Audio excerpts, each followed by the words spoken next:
My lesbian era began when two female sheriffs arrested me. The handcuffs clicked around my wrists with a sound that would change my life forever. I was 24 years old, sitting in the back of a patrol car on a Tuesday afternoon, watching raindrops race down the window while my entire world collapsed around me. The two female sheriffs in the front seat were talking in low voices, and I couldn't stop staring at the one driving, at the way her dark hair curved against her neck, at the strength in her hands on the steering wheel. I didn't know it yet, but in that moment of my absolute lowest point, something inside me was beginning to wake up, something I had buried so deep I'd almost convinced myself it didn't exist. My arrest wasn't dramatic or violent. It was embarrassing and sad. The kind of rock bottom that happens when you've been making bad decisions for so long that you forget what good ones even look like.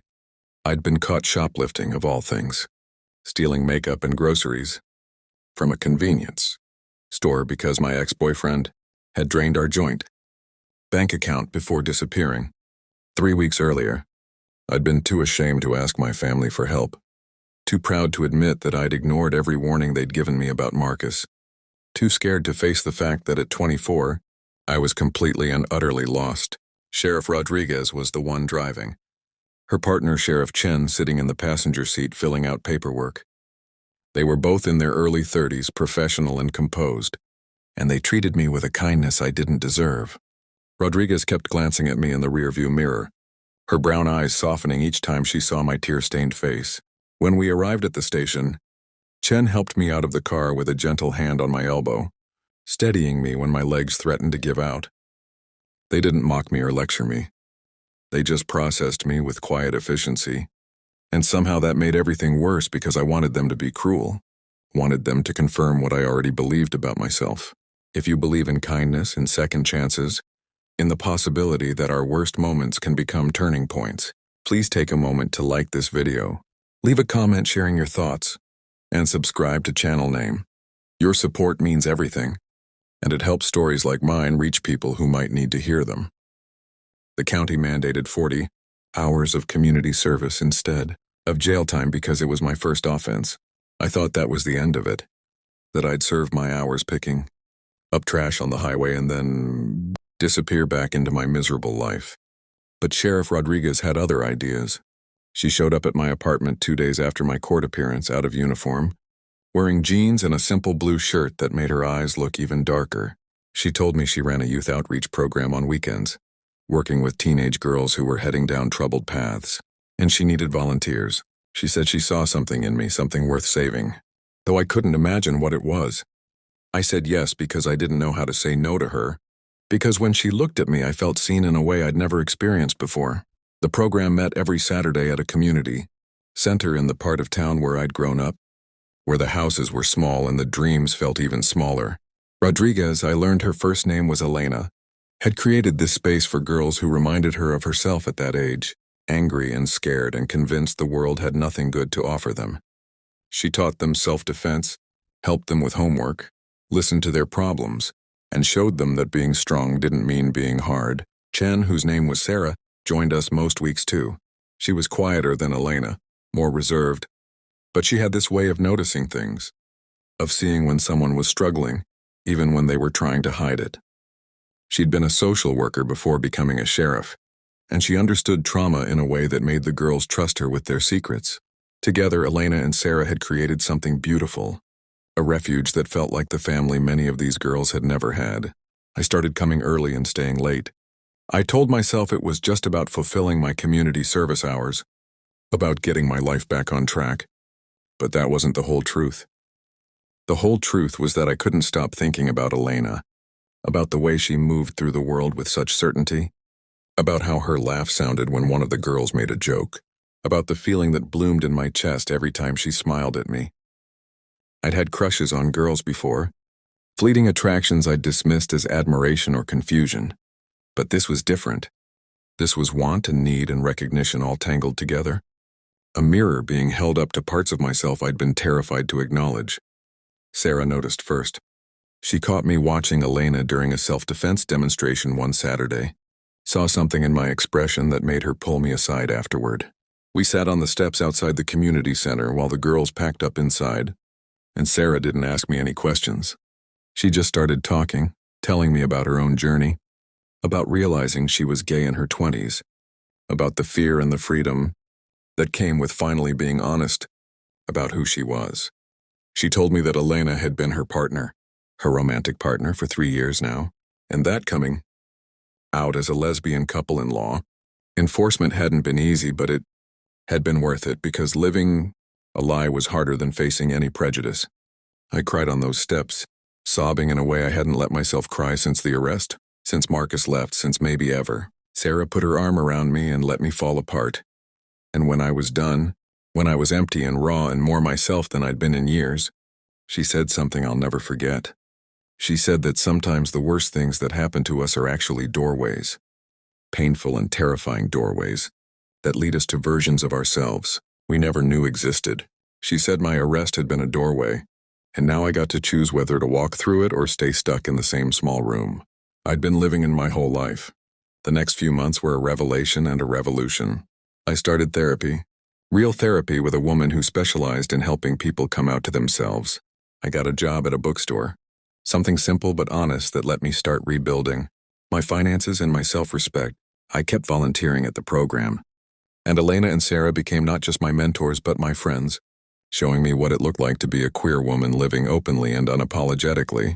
They took me to gay bars and pride events, introduced me to their community, helped me navigate the scary and exhilarating process of accepting myself. But there was still something unresolved, something heavy sitting in my chest that I couldn't quite name. I'd come out to my therapist, to Elena and Sarah, to a few close friends, but I hadn't told my family. My parents were traditional, religious in a way that left little room for deviation from their expectations, and I'd spent my whole life trying to be the daughter they wanted. The shoplifting arrest had already disappointed them deeply. I was terrified that coming out would be the final straw, the thing that made them give up on me completely. Elena knew I was struggling. One evening after the program ended, she asked me to stay behind. The community center was empty and quiet, golden late afternoon light streaming through the windows. We sat across from each other at one of the long tables where the girls did their homework, and Elena reached across to take my hand.